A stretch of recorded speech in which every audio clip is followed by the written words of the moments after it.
Cast of R&B.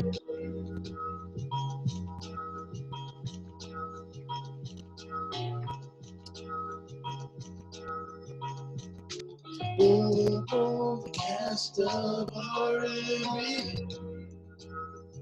With Hillary and Eddie. With Hillary and Eddie.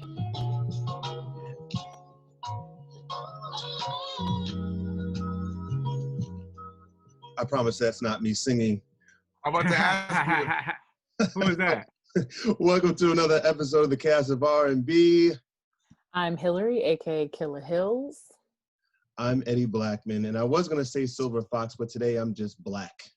I'm black as fuck. So I think we're all pretty black. we're all black. We're all black as fuck today. Are you also a thug? Because I heard that's what I am this week also. Yeah, according to 4 or 5, we're thugs as well. So yeah, they're looting, start shooting. who do we have today, Hills? Today we are talking to Louis York, two songwriters. Chucky Harmony. Am I allowed to call you Chucky, or am I supposed to call you Chuck? I don't know. Chucky. I'm gonna call him Chucky. Oh, you can call me what you like. I wasn't sure. I didn't. You can call me what you like. Thank you. Eddie was like, "I'm gonna call him Chucky." I was like, am I supposed to call? Is that like a kick it boo boo nickname? Like, am I not part of the boo boo clan? Am I not part of the? I'm not down. Yeah, you down for sure. Mr. Chucky and Claude Kelly. What's up? What's up, guys? Oh wait, hold on. Let me give you a little light clapping.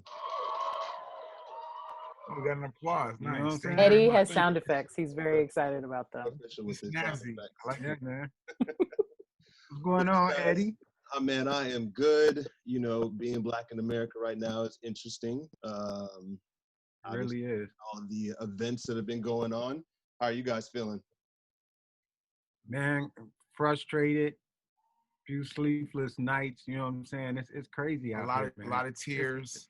In the midst of a pandemic, we're going through this race shit, and it's brutal for us all. Yeah. Yeah, you would think that it's- America would only show their ass in one way, but it is like, you know what? I'm gonna take all my pants down. I'm gonna take my shirt off too, and I'm just Yeah, really man. gonna be out here naked in the streets. I want to show you that the emperor wears no clothes, and because like fuck it, right? It feels different this time though. It feels like we've been seeing this, but it feels like this time like we got the message for real. And I think it's probably because we're in a pandemic. Like really in the middle of a fucking pandemic. Yeah, man. But I feel like I haven't seen anybody, but the vibe I'm getting from our people is that nothing's worked, so fuck this. Yeah, we're pretty fed up. And I'm not mad either. Yeah. Yeah, I think there were a lot of people making comments about like how people should protest and whether they should like follow the right protocol. What protocol has ever There is no worked? protocol.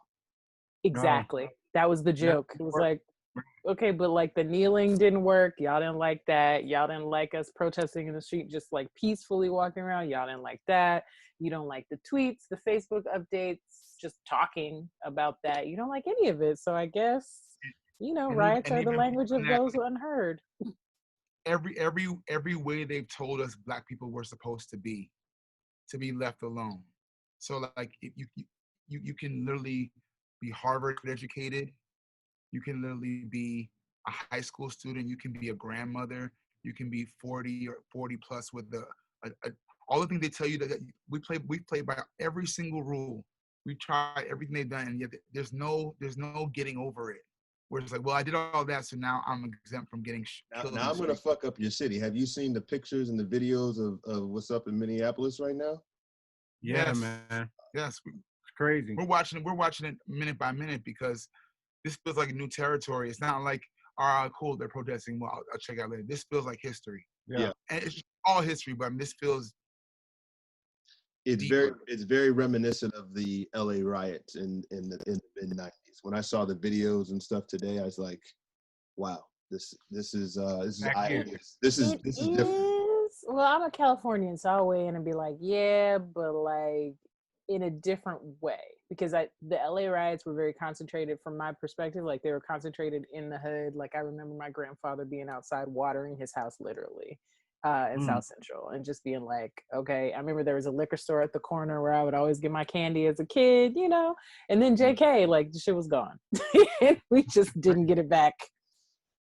But that's how 15 some of these years. videos look in Minneapolis, though. Yeah, but then now I think also because I'm a Bay Area kid, like you see white people in video footage, like they're the ones breaking the windows and shit, and you're like, so my Black Panther like COINTELPRO brain is like, okay, so we're just out here setting things up and then being like, look at the black people. It's like, okay, but what about the white dude? Like, who's he with? Is he with us? Right. Yeah, the black. Where he at? Right. Like, oh no, a complete all black outfit. And I was like, that's interesting choice of outfits. Like, I feel like if you're just out here to protest, like, why would it matter what color you're wearing? Wouldn't you just wear your regular clothes? Like, wouldn't you?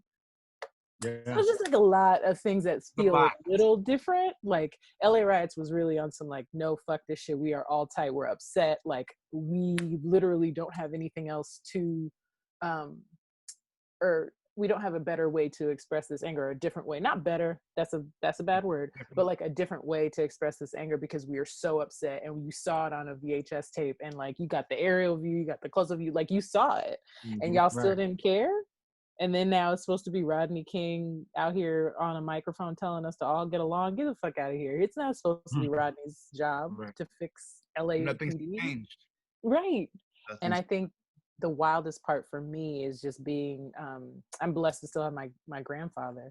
And he's like about to be 94. And he's like, I can't believe that they're still doing this. Like, I cannot believe that we're still talking about this. He was like, they're lynching us and we're just still talking about it. And it's like, you know, it's wild. And it's so unfortunate for the black community, because I just feel like we never gotten any chill from slavery to 2020. Like it's just there's never been a real time where we could be peaceful. Like even when we had a black president, it still wasn't a chill time for us. You know what I'm saying? It wasn't a chill time in Chicago during that time. Ferguson happened during that time, and the whole Black Lives Matter movement happened even in that time. So we just never had any chill, and I just feel my heart hurts for black people right now. Yeah. Yeah, I think overall it's just like we tired. Yeah, that's what I'm saying. We're exhausted. Been tired. Like, and it was funny because that you said like we've done every single thing for people to be able to accept us or respect us, or you know, whatever assimilation carrot that they're constantly carrying. And I thought it was so funny because on Twitter, Shamik Moore, the voice for Miles Morales and Superman, or Spider-Man, sorry, and also the kid that broke out in Dope, that movie. I don't know if y'all saw his comments where he basically he's like, this doesn't happen to me because I know how to move in certain rooms. And I put like my favorite Tammy Roman laugh gif, like, oh word, like you're the special black man, like only you, right? Like you and Michael Jordan, you guys don't have these problems. And I just was like, yo man, like the carrot never worked. This is just a carrot. It's just a carrot. They just gonna keep moving it. But it was just like one of those moments where you're like, wow, like, are you going to be the next Tyrese of our generation where Twitter like shows us the things that we don't want to know about you? Stop. But I mean, that's the problem we're having is that the double problem is that they literally have their knee in our necks. But then there's this whole thing with social media and fame and American culture that makes us unable to have real leaders right now because everyone is so busy trying to be seen and heard and quick to it and have a video or a funny thing or a funny gift that goes with it that it doesn't feel like anything is serious or sacred anymore. Yeah. So it's really hard. It's hard to mobilize because everyone's half serious, everyone's half joking, everyone's half political leader, everyone's half comedian. And I'm not saying you can't be all things, but then the shit gets real and it's like I feel like we're feeling the same thing yet very divided. Yeah. We're all pissed, but we're all running around with chickens with our heads cut off. And I'm not saying it's anyone's specific fault, but that's just where we are because of technology and because of mainly because of a lot of failed institutions. Because what's really happening is leadership. You look at all the things that are not serving us. I don't know if I would blame black leadership.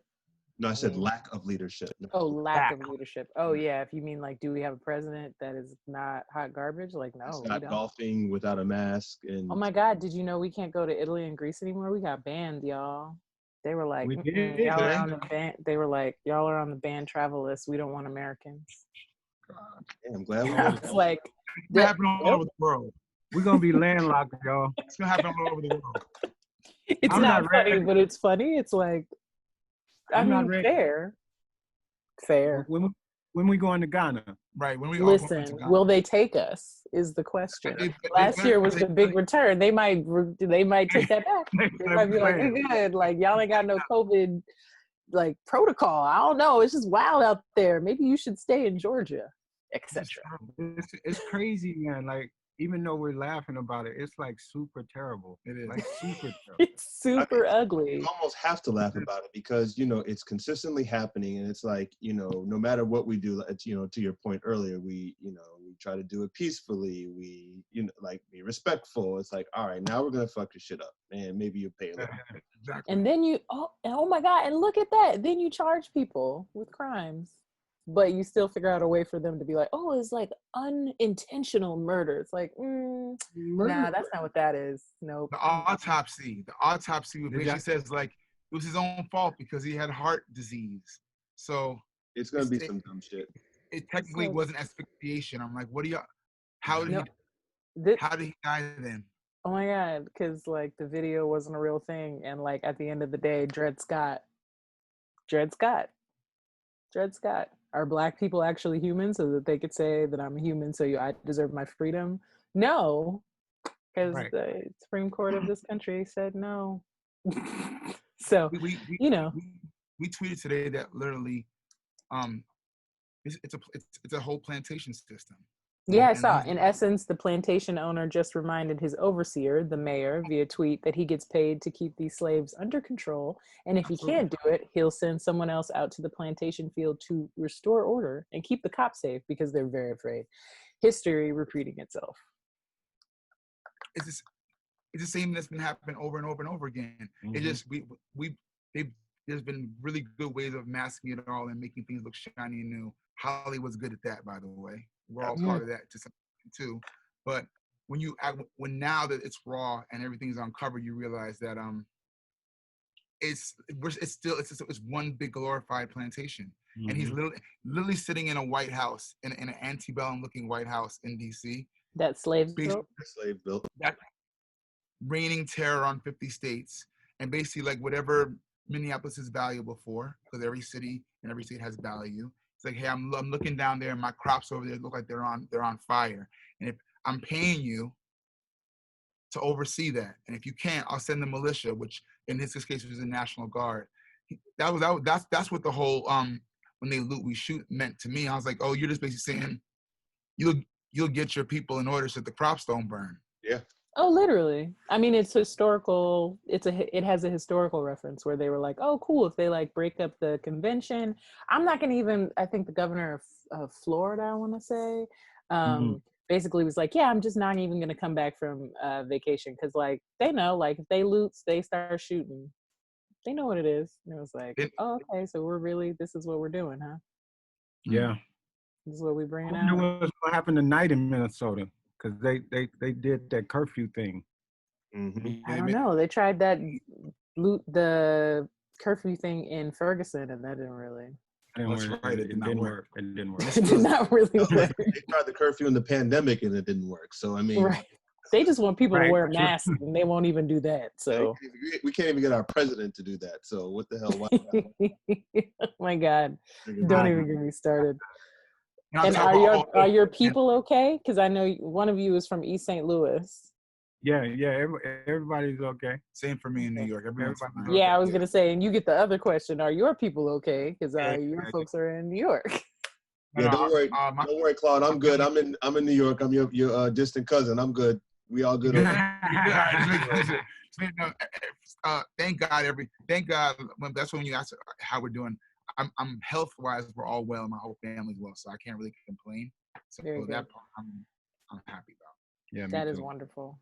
What's going on there in Nashville? Why are Black people migrating to Nashville? Yeah, Eddie Yeah. said there's a cultural renaissance going on in that show. A renaissance. Absolutely. But what's going on currently is we just been quarantined Yeah, we're together, still man. quarantined. Just We trying all to are. If you smart, continue. Right. Trying to figure out life, trying to figure out what it all means, trying to figure out where music goes from here, trying to figure out where business goes from here, trying to figure out what it all where do we go from here? Yeah.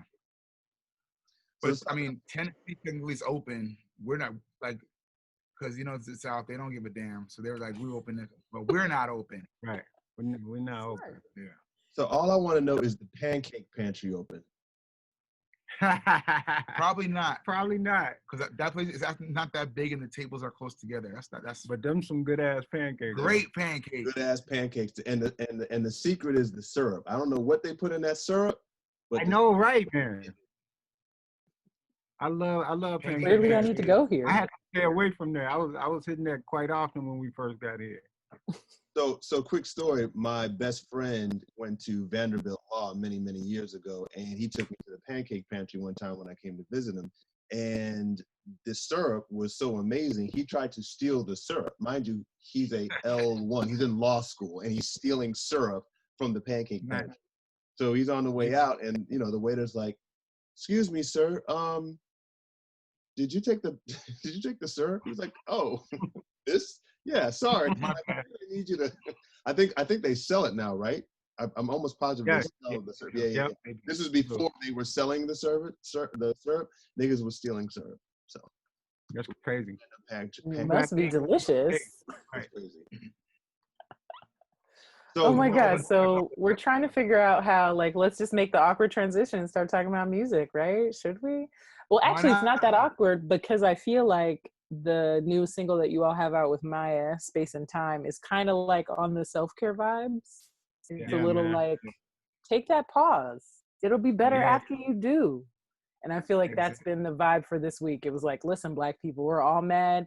Definitely burn that shit down. But then afterwards, you go meditate. Mental health. Like you take a bath and just look at the wall. Light that candle. Burn that sage. We've definitely been on that healthy healing vibe for the last few months, just trying to figure out how we can be essential workers as musicians. Like what can we add instead of, because music became so egotistical and self-centered, we wasn't really adding, we was just getting.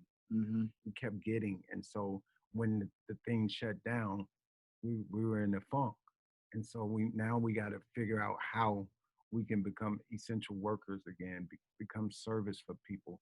And so healing is one of the things that everybody need, man. We all fucked up. You know what I'm saying? There's not a person, black, white, brown, that's not fucked up by the pandemic. And then our people, Black people, we really fucked up in this thing. So we want to provide a service. And God gave us this gift, so we got to use it that way. So how did it come together to flow into Maya's thing? Because I imagine this was done before the pandemic, Space and Time. Yeah, we finished it during the pandemic. That was the first thing we did once we shut down. We just went into the mode of finishing up ideas, right? Because it was just a piano and vocal when we first when the quarantine first happened, and then we just flushed it out from there. So we've been on that vibe.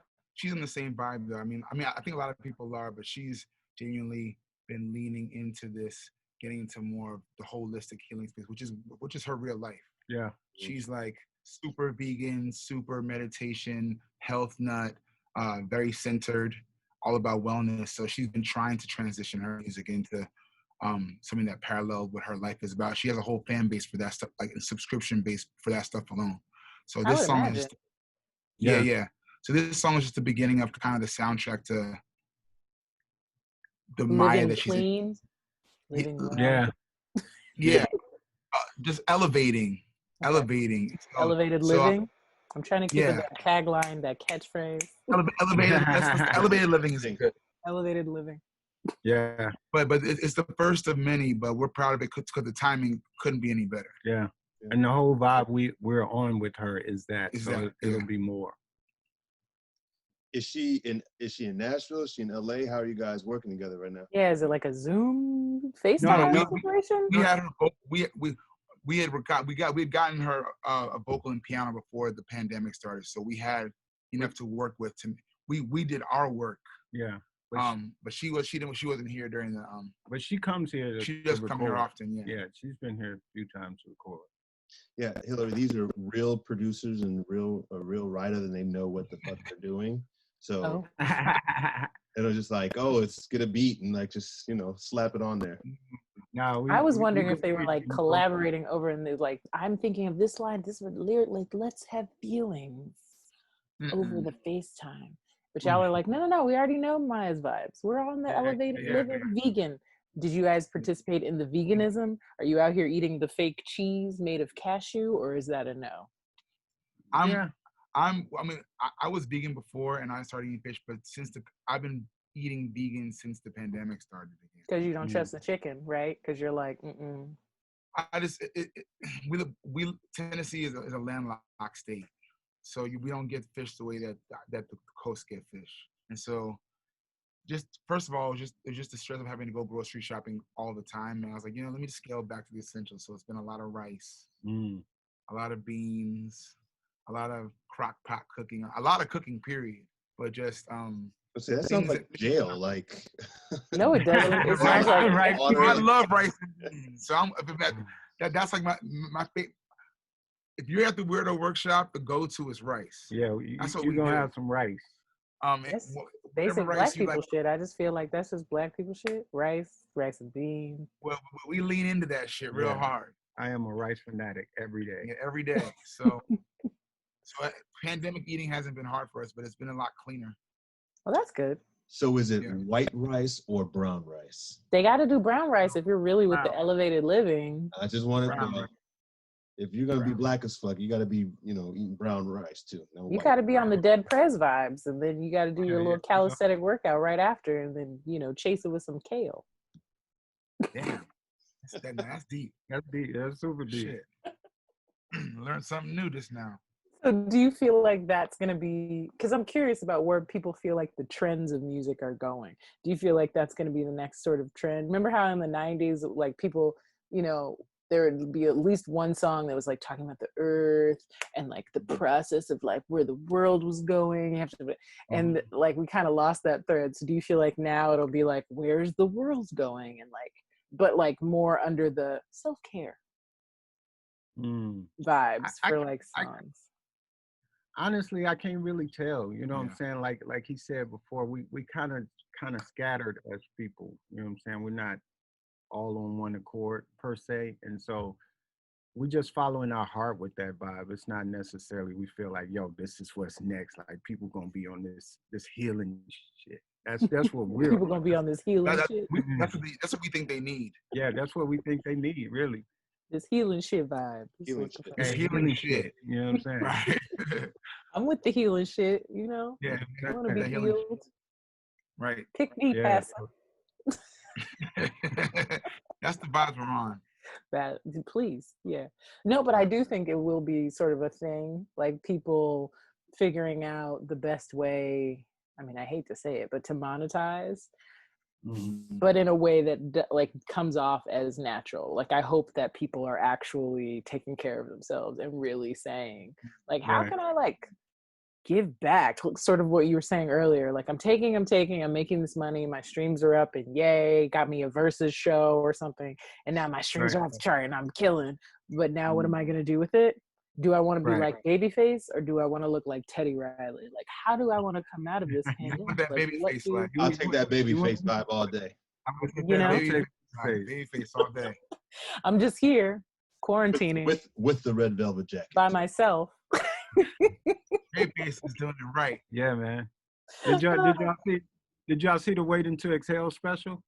I did not. I'm so mad about it, but I'm sure I'm gonna find it on YouTube because that was the soundtrack. He's a class act. Yeah, he really is. So we should watch it, is what you're saying? Yes, for sure. Right. Yeah, I loved how he was just like playing songs during the technical difficulties period. Right. Riley, he was like, I'm gonna play my white song. And then he pulled like the Eric Clapton out. I was like, that's your white song? No. Let me just play you a little ditty. Small nobody sang it. Here you Legend. go. Heal the world. The best was when he pulled out the guitar. He was like, you know what, I'm gonna do this one acoustically on you. That was the best. When he pulled out that guitar. And he was like, I was like, wow, he wins on style points alone. Yeah, man. Class You got class and taste. Class. oh my God. So what are some of your favorite new R&B acts that you're listening to or that you see on the horizon? Not a lot. keep it real, Weirdo Workshop. Tell us why you're mad. Or just like not excited. I'm not mad. I'm unenthused is the word. I think we suffering again what we suffer from a lot.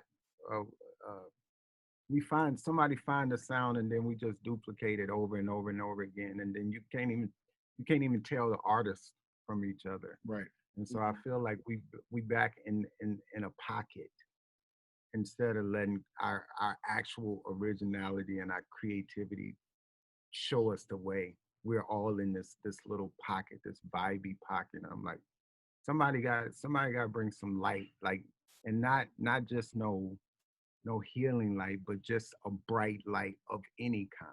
Mm-hmm. Like Prince was a light, like more than it was a song. He was a light, and he was doing it different than anybody else was doing it. And we desperately need that, because even now, like newer artists, they're just remnants of what we've been getting. Mm-hmm. Yeah. We hesitate to say it sometimes because you don't want it to come off like hate, but it's not hate, because I really, really love music and I'm always looking for the dope thing. And it feels like we reward people now for just getting through the music, mm-hmm. as opposed to actually doing what music's supposed to do. Like the fact that you can sing a song all the way through is not a reason to have a record deal. Right. Because technically anyone that has a voice can get through a song, but can you take a song and move people so they feel better, or they feel they can relate, or they cry, or they dance? Mm-hmm.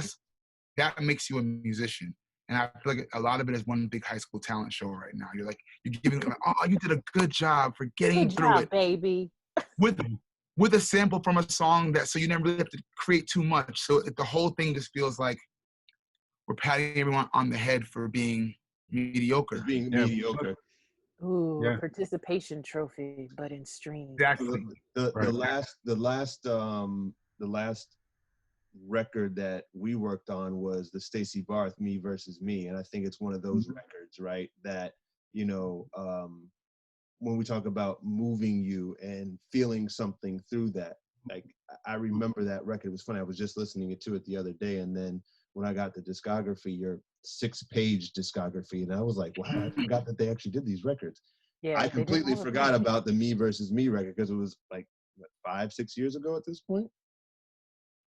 Yeah, probably six years. Yeah. Mm-hmm. Yeah, because the album came out almost 5 years ago, and obviously we did that before. Right, you before that. Yep. Yeah. But yeah, I mean, I think that, just in that space, some of the artists like her, I think she's one of those artists. When we talk about light, I think that she is one of those artists. Yeah. But it's a very small pool. It's a very small pool. Yeah. I like Ari Lennox. You like Go ahead. Ari? I think she has a lot of potential. I think she's the right kind of bold.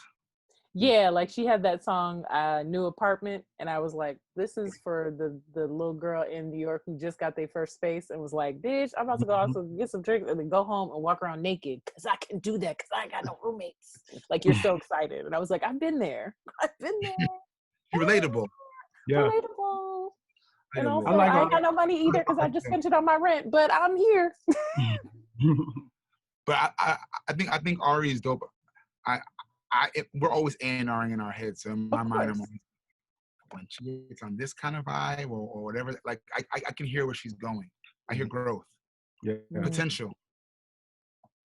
Well, maybe we should set up some time with you guys and Ari to work. Yeah, man. We're down. We would love to work with Ari. We get some good vibes going. Give her some dang. I'll make Give her some some calls if you like. Come through. That would be exciting. I'd be excited. I like her. Yeah, okay. So when speaking of like finding a light and like really bringing things out of people. What did you guys see in each other during the Chrisette Michelle phase that you were like, you know what, we should keep doing this? Like, you bring the this and I bring the that, and like, it's all gumbo. Like, what was the special zing? For me, you know, I guess I had a specific agenda when I came into the music business. Like I was looking for collaboration more along the lines of Rodgers and Hammerstein than I was trying to be the next hot beat maker. So it was literally that sit at the piano, figure this shit out, you know, have deep conversations about where our music and our intellect can take us, not just our music. That's why I tried hard through my whole career not to just pre-make beats, because I didn't understand how that was collaboration. Like there needs to be a conversation. We need to understand what the vibe is, what the subject matter is before I start orchestrating around it. And so I found that in Claude. He was like literally the first person that I worked with that was down for the conversation. As soon as we met, we started talking about the Supremes. We started talking about who would we sign if we had a record label. And that just led to the song. It led to Fragile, actually, and Blame It On Me. We did those in the same day. But it was those kinds of conversations that could spark the creativity. And that's why to this day we don't get stale, because we always talking. We're not just repeating ourselves over and over again. I got a certain amount of sounds that I'm just going to repeat until people get tired of them. It's literally like every song is a conversation. Every song is a information and inspiration for us. So that's what I saw initially, and that's what I still see. He stole my answer. Going back to the Babyface and Teddy Riley celebration. I think it reminded us, right, when 750,000 people, were tapped in, that's what happened during that era, right, between LA and Babyface, between Teddy Riley and Jimmy Jam, and you forgot like how many records that they were, and hit records and album cuts and life-changing moments that they were a part of and produced for us. And we were like, damn, let's get back to that shit, because that right there is real R&B music. Right. Yeah, that's where we at, man. That's why we moved to Nashville, to kind of just isolate ourselves so we can get away. Yes. Yeah, just remind yourself of the why when it comes to music, because everybody want to get money. You know what I'm saying? I like money. Everybody on here like money, but there's a why beyond this. Like all of us, if we're in music, there was a genesis to our love for music. And you got to get back there when you're looking for something new. And on top of that, I think we both believe, Chuck and I knew from the very beginning that we wanted to be great. We didn't want to just be in the business coasting. So we're always we've never repeated ourselves, because we purposely said, okay, we did that, let's beat it with something totally different and blow their minds again. And so when we moved to Nashville, it was about purposely getting away from people so you could focus on being great. Because there's so much noise, there's so many boxes, there's so many trends and algorithms and ridiculous things that we follow, because we think that because one person did it, it'll work for us too. And that stops you from being the kind of creative you need to be great, so that you end up being Babyface and Teddy Riley. Yeah. You can't do that if you're chasing what everyone else is doing yesterday. So we knew that we had to get out of the noise and put ourselves in a place where we could think about what we need, what the world needs, and what kind of art we can provide. And so that's always been our connection, has been like, yo, we're gonna let's blow minds, touch hearts, and beat ourselves every time. And we've been doing that since Chrisette until today. So like when you're blowing these minds, how long does it usually take for you all to like write a song? Because I think if I was a songwriter coming up, I'd be like, dang, I feel like it's taking me forever to write this one, piece, and like I suck, and I bet you these dudes are writing in like 20 minutes, and then they just go get like a coffee. Now it really varies, like most of the songs start with a conversation, and so we're able to get to the vibe and the melody pretty quick, but sometimes he want to sit with the melody and sit with what he really want to say lyrically. And of course, I'm forever tweaking the production, so it takes me a minute, but it's all work in progress. So we try really hard not to rush, but there are some songs that come out super really fast. fast. You know what Yeah. I'm saying? Like we some of our bigger songs we done wrote in like 10, 15 minutes. Mm-hmm. Give me an example, please. Fantasia, Bittersweet. Bittersweet. That was like 15, 20 minutes. Yeah.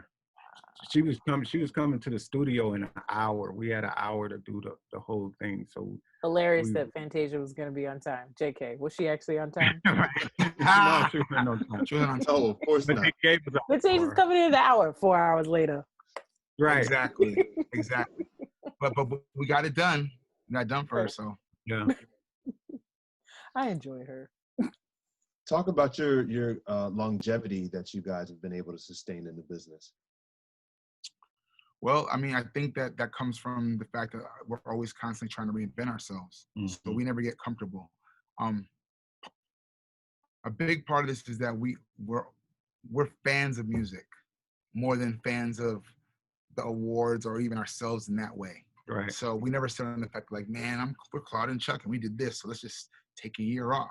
So the legacy we're building, and we're aware that it's a legacy, depends on us having things that last longer than, hopefully, than we're alive, but also last longer than a month, a year, or even 2 years. So from the time, I mean, we've been working in music business before we met each other, but from the time we both started doing music till now, it's been just a constant adding to this legacy of things that you hope people remember for a long time.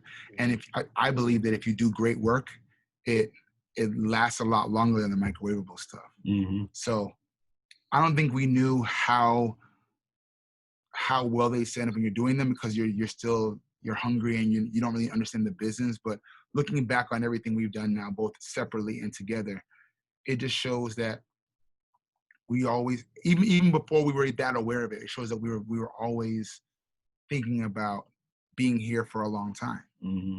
Mm-hmm. And I didn't know how, I didn't know what I'd be doing, but I knew my plan was to be one of the greats and not be a flash in the pan.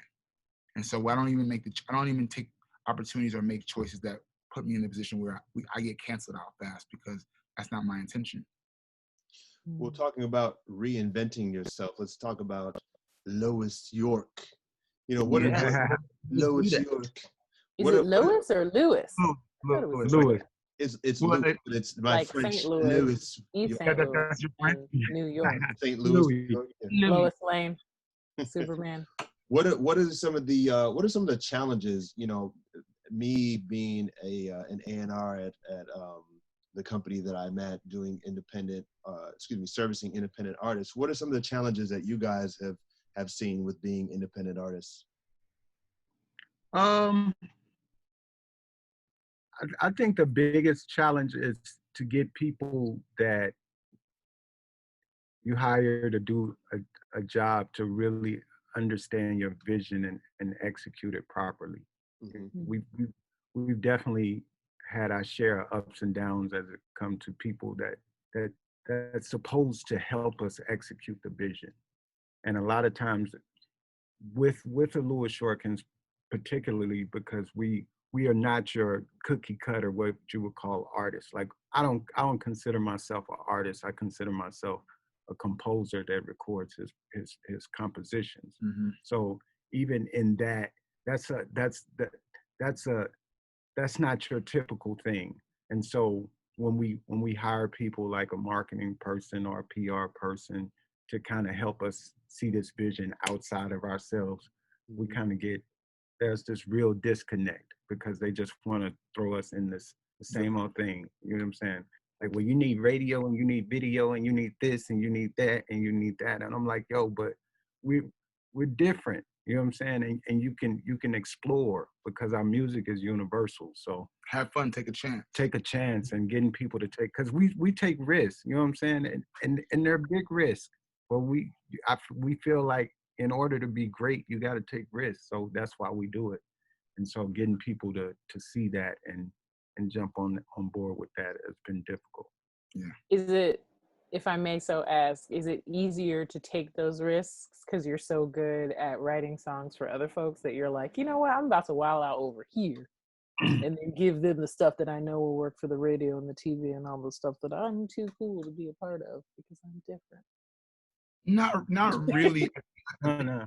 The reason I think we invest the same energy in any song we're doing, period. Like, for example, the Maya song, Space and Time we just did, that got all of our love, and we thought about what would really shake things up for the people that would listen to her song. So we're risky every time we do music. Only difference between Louis York and any other artist is that we allow ourselves to see the idea through, where sometimes that doesn't happen with other artists because there's politics or timing or different all kind of different stipulations and regulations that don't allow the art to fully bloom. And that was part of the reason why we were frustrated in the first place, is that we don't just do a quick song and hope everyone else figures it out. We think the whole thing through.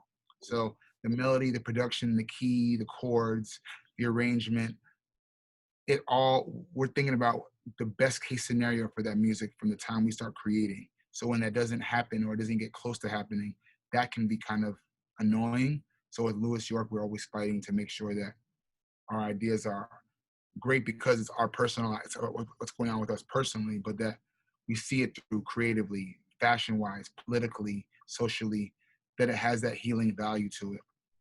We just have a lot more freedom to iron out all the kinks. And you don't get that luxury a lot of time with most other artists because there's a schedule that doesn't really pertain to you that they're on. And sometimes rushing the process ruins the music. True. So how do you guys approach the Shindellas, which now that you have said, one of your first conversations were about the Supremes, something tells me that this is like your version of the Supremes. Yeah. Before we knew where the Shindellas were, we were planning the Shindellas. That's the crazy part, because that was our first conversation. So it bugs us out to think about the fact that was where we started, and here we are manifesting that. So apparently intentions and words have power, because here we are with what I think is the best new girl band to hit this business and hit the world since Destiny's Child. Chuck and I had the idea for these women. I shouldn't say girls, they're women. I didn't want to say it, but I was gonna let y'all rock. I have that problem too, so don't feel bad. And I correct shit, women. These women. You should feel bad, actually, as the woman here. They're and they're awesome women too. So I want to get it right. There we go.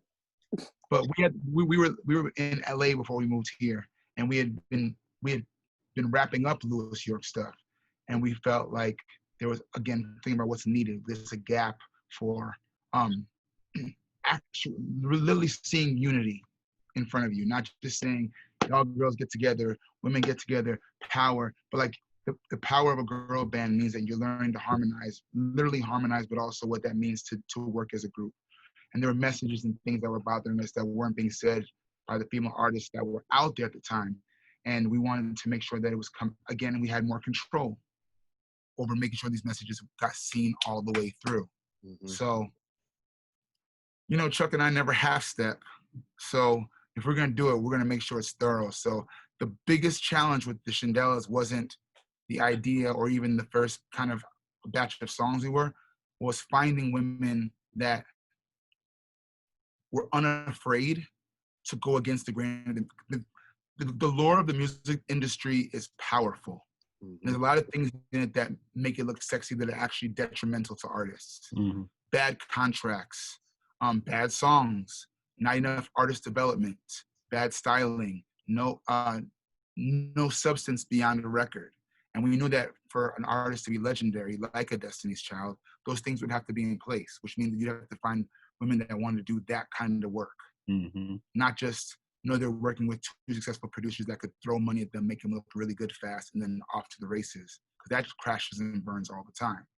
So we took a long time to find Stacy Johnson, Casey Jones, and Tam Williams, who are the women in the Shindellas, because we wanted to make sure that it was something that would last.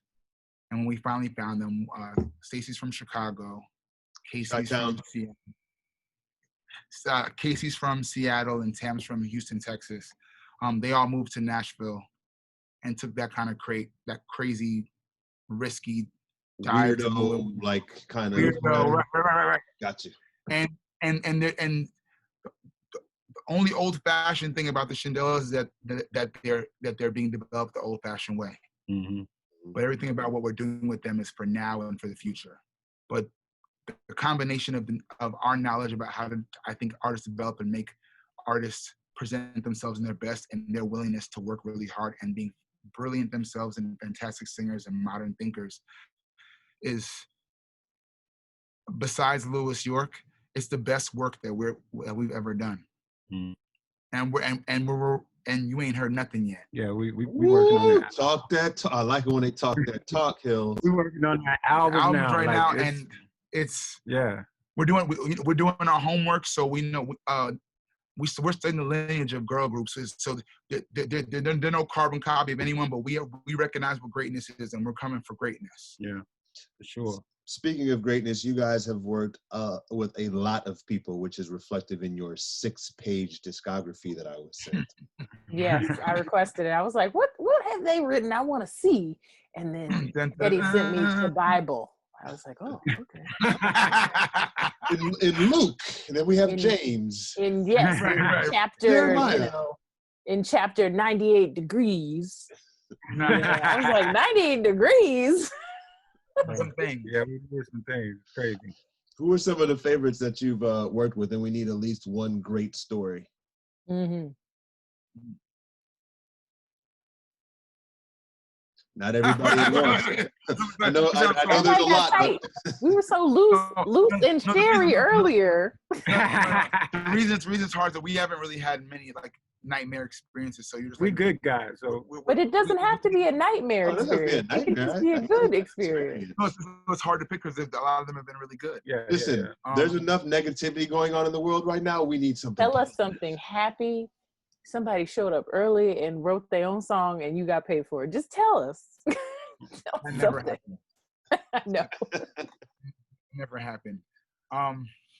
What's a good story, man? You can tell us about writing a nice, good song for the first Black Disney princess. That looks like a big deal. A little bit, kind of. That was fun. That was fun. That's historic. Never Knew I Needed by Neo. Yeah, man. Yes. Neo he's always gonna be on my favorites list because that's how I got into business. We wrote a song for Celine Dion together, and I was off to the races from there. And I was signed to his production company, Compound, for 3 years. So he's always gonna be on my favorite list. Yeah, I mean, very much like that. Akon was very responsible for getting a lot of my first records into the door. So the stuff I did with Akon for his album, that Freedom album, and then Michael Jackson and Whitney Houston was kind of like, I would say, my big break in the business. So we got taught by some master songwriters that were in the game a couple of years before us. But they were both fun to work with. Akon and Nia were bomb. I'm trying to think. I always I'm trying to think of what was just like, man, that was. All right, so I'll tell you something. We've been, obviously everyone's been reminiscing about records, and we just watched this clip of Faith Evans singing Tears of Joy live. Mm-hmm. And we love Faith forever. That was a crazy story. That's a crazy story. So she recorded the song in Atlanta. And where were we coming from? We went down, in New York? Yeah, New York. We flew down to New York for a day to record the song. And I had never worked with her before. And we flew down for this. But Faith is notoriously shy. And also, likes to chief like we do. But Faith is interesting. We were notoriously. Get it? Like in a good way. She is mad regular and I love it. So we go down there, we meet her, she's super cool. She talking for a while, she's telling us stories about her career and everything good. And then we're like, okay, it's time to record this song. And she kicked us out. Totally kicked us out. She was like, y'all go sit in the car. How did she do it? She was like, yo, I'm not going to sing y'all in here. I need y'all to leave for a couple of hours. I'll take my number. I'll call you when I'm ready for you to come back. we had no hotel room. We would come straight there. So we literally had to leave and sit in the car for 3 hours. While Faith was in there recording. It was longer than 3 hours. It was like 4 or 5 hours just waiting. And she smoked and did her thing, and then I did the demo, and Chuck had everything. We put in the right key for her, all set to go.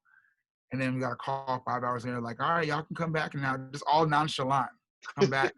And she's still shy, like, well, y'all tell me if y'all like it. If you want me to change anything, let me know. And we're like, doubt it, but okay, press play.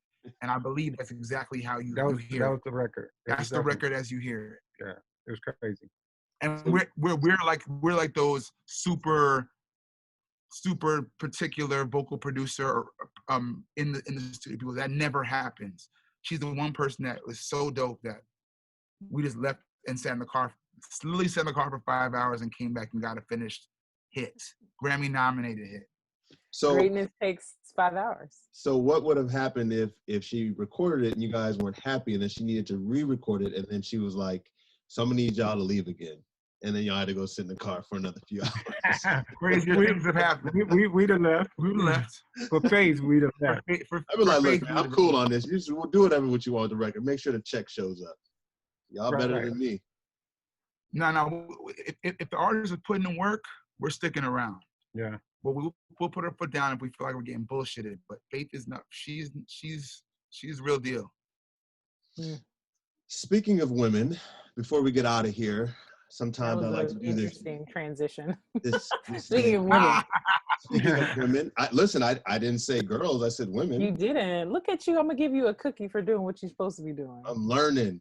The growth. Learning. The growth. I like to do this game. Well, it's not really a game. It's kind of like a this or that. I call it my female or maybe woman R&B pantheon. Woman. I like woman that. Or female. Which one would you like, Hillary? Woman. Woman. Okay, woman. We're gonna do the woman R&B pantheon. And okay, so cool. the only disclaimer is Whitney, Aretha, and Aaliyah are already in. They're honorary, and they're broken down. Aaliyah. Aaliyah and Aretha. They're already. I thought you said Olivia, and I was like, wow. Whitney, Aretha, and Olivia. What a list. Don't discount G Unit, you know. People I was like, wow. So we're starting. Cool. No. So you'll get the breakdown. So I'll give you 3 choices in 4 different categories. Tell me which one you pick. Okay. I'm gonna let Chuck go first, and then Claude, you come next. Let me know. All right, ready? Gladys, Diana, or Patty? Diana. Absolutely. Shaka, Absolutely. Anita, or Sade? That's not fucking fair. Who, me? Yeah, you doing them all. You're gonna do them, and then Claude's gonna do them. Okay, do it. Tell me again. Shaka, Anita, or Sade? Shit. I know. Shit. That's not fair. I'm gonna have to go. Ooh. I'm gonna have to go with Anita. Anita, the best concert I've ever been to. Anita. All right. Tony, Mariah, or Janet? God damn, boy. I'm gonna go with Janet. All right. All right. Last one for you. Jill, Brandy, or Mary? Mary. Easy. Mary. Absolutely. By the way, you know you are bad when you just go by you get the first name. You ain't gotta say the last name. right. It's Mary. It's Mary. It's Mary. All right, Claude, you're up. Yeah. Gladys, Diana, Patty. I feel like this section should be Miss Gladys, Miss Diana, or Miss Patty. Oh, I need to put some respect. Patty has a whole social following, and she be yelling at people. I don't want to get yelled at. Miss Patty, and make sure you get my pies. Listen, there's a whole cooking show. I'm here for it. Her spinach made Jill Scott cry. Miss Ross. Miss Ross. All right. Shaka, Sade, or Anita? I'm going to say Sade. All right. Tony, Mariah, or Miss Jackson if you're nasty? Miss Jackson if you're nasty. All right. And last, Jill, Brandy, or Mary? MJB. All day. New York. What's good? Dang, not the vocal Bible? All right. I mean, we left Mariah out of the 50s, so I mean, we didn't really hear it totally for the vocals, if we being real. Yeah, that's what we're doing. I mean, it's all excellence, but Yeah, those are those were hard. Those were hard. I like asking people who are real writers, real producers. Yeah, man. We play that game all the time. We always like, who would you sign? Such and such and such and such. And we do it all day, every day. And then you get into big arguments. We're on the same page. Yeah, we look for the same thing in artists. So the real. The real. The real, boy. Mm-hmm. There you go, guys. All right. Well, thank you so much for talking to us during this crazy, wild week. This was a bright spot. Man. We need each other. Yeah, man. Literally. Literally. I was talking to somebody and they were like, Black music and Black artists and Black creativity are literally getting us through this pandemic. And apparently we're just going to add Black rage to it too. Also getting us through the pandemic. You know. There we are. We're getting Bishop and we're getting Fred Hammond and Kirk this weekend. We're gonna get a word. This weekend. We're gonna get a word this weekend. I'm excited. Good. Because Kirk is like #1 hype man. He's definitely gonna be dancing. Black Thug. You're like, he's a genius. I can't contain it. It's so amazing. He does that, I will laugh. He's mad hype. Fred's gonna be like, okay, Kurt, you do that. I'm not. Fred pretty hype when he want to be too. Yeah, but like not as high. Like Kirk be on the way to turning a cartwheel. Fred just be like, and Jesus, you know, it's different.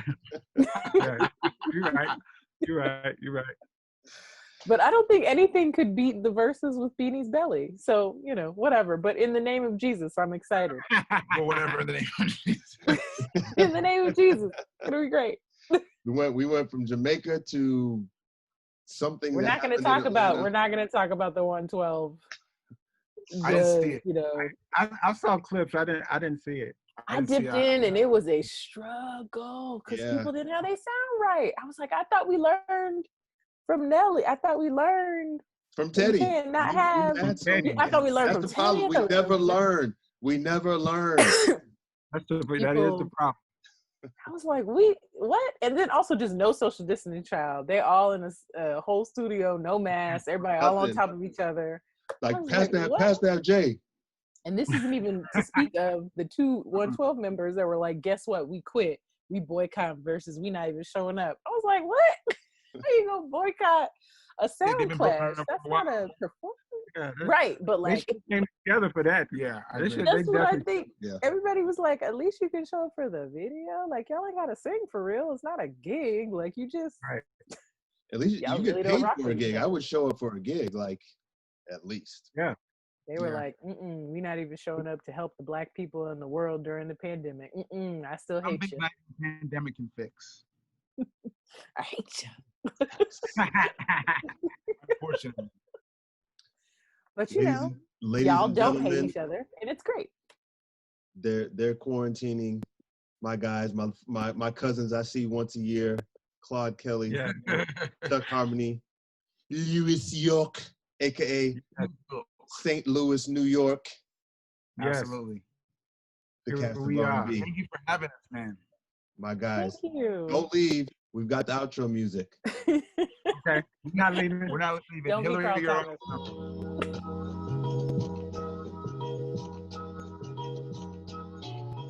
Bono.